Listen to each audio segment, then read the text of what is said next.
Supreme court के द्वारा अनुसूचित जाति और जनजाति के बीच में क्रीमी लेयर लागू करने का फैसला सुप्रीम कोर्ट ने दिया है। ये फैसला भविष्य में आ सकता है।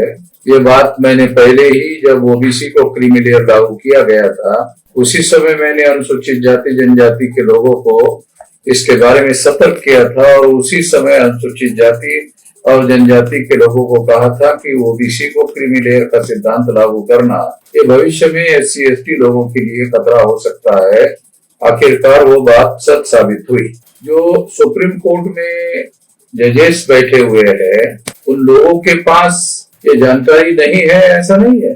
उनके पास ये जानकारी है कि अनुसूचित जाति का जो परसेंटेज है 15% और 7.5%, वो 100% अभी तक फुलफिल नहीं हुआ है। 100% फुलफिल होने के बाद क्रीमी लेयर लागू करने का तर्क संभव हो सकता था, मगर ये 100% 15% जो कोटा है वो फुलफिल नहीं हुआ, 7.5% का फुलफिल नहीं हुआ। उसके पहले ही क्रीमी लेयर लागू करना ये सिद्ध करता है कि क्रीमी लेयर के आधार पर जो सीटें खाली रहेगी, उन सीटों पर जनरल कैटेगरी के लोगों को भर्ती करने का मौका सरकार को उपलब्ध हो जाएगा।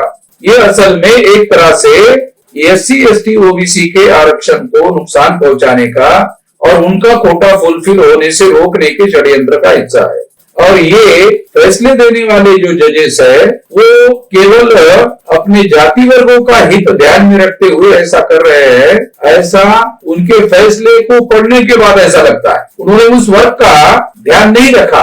उनके पास डाटा भी है, सरकार के पास का डाटा वो मंगा सकते थे और उनको जानकारी हो सकती थी कि उनका कोटा 100% अभी तक फुलफिल नहीं हुआ और वो ऐसा स्टैंड ले सकते थे, न्यायपूर्ण स्टैंड ले सकते थे कि जब तक 100% कोटा पूरा नहीं होता तब तक क्रीमी लेयर लागू नहीं किया जा सकता। दूसरी महत्वपूर्ण बात यह है कि सुप्रीम कोर्ट के इस फैसले से भारत के अंदर रहने वाले नागरिकों के बीच में भेदभाव हो गया है। वो भेदभाव क्या है? जैसे ब्राह्मण, क्षत्रिय और वैश्य जाति के लोगों को, अगर वो ऊंचे जाति के लोग हैं तो उनको ये क्रीमी लेयर लागू नहीं है, वो क्रीमी लेयर का ही वर्ग है, उनको क्रीमी लेयर लागू नहीं है, उनको आर्थिक मानदंड लागू नहीं है, उन्होंने ये मानदंड लागू नहीं किया। उनको लागू करना चाहिए था कि जिनका एक निश्चित आर्थिक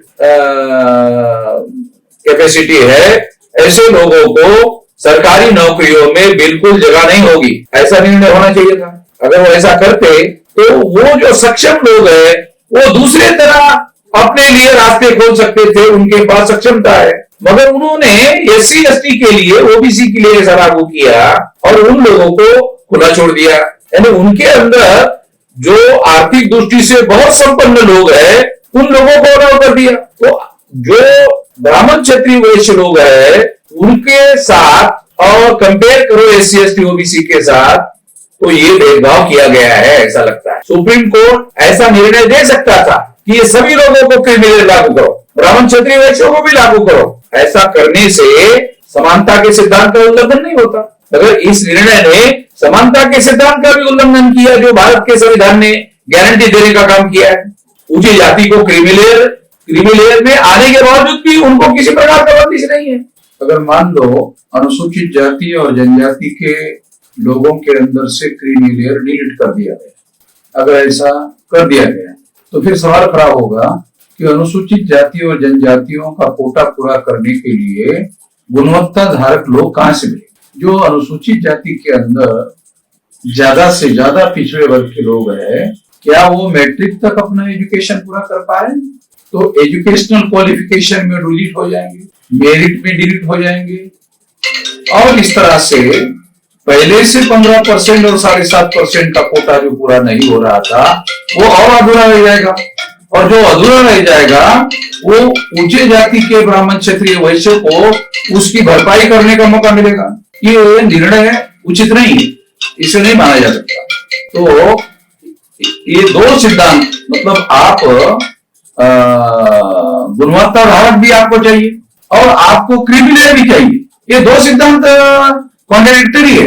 अगर आपको क्रीमी लेयर नहीं चाहिए तो आपको गुणवत्ताधारक लोग नहीं मिलेंगे। और अगर गुणवत्ताधारक लोग चाहिए तो उसमें निश्चित रूप से अनुसूचित जाति के लिए क्रीमी लेयर लागू नहीं किया जा सकता, क्योंकि अनुसूचित जाति के अंदर थोड़े बहुत जो आर्थिक दृष्टि से सक्षम लोग हैं वही अपने बच्चों को हायर एजुकेशन दिलाने में कामयाब हो सकता है और उसके द्वारा कोटा पूरा हो सकता है। अभी ही कोटा पूरा नहीं है। अगर SC ST का कोटा अभी पूरा नहीं है तो पूरा होने के पहले क्रीमी लेयर लागू करने का तर्क ही जायज नहीं, 200% गलत तर्क है। ये फैसला न्यायपूर्ण नहीं है, इसको माना नहीं जा सकता। मैं भारत सरकार को अनुरोध करता हूं इस फैसले को मानने से इनकार कर। यदि सरकार इनकार नहीं करती है तो उसके विरोध में हम भारत बंद का ऐलान करेंगे और पूरी संगठित शक्ति इस काम के लिए लगाएंगे।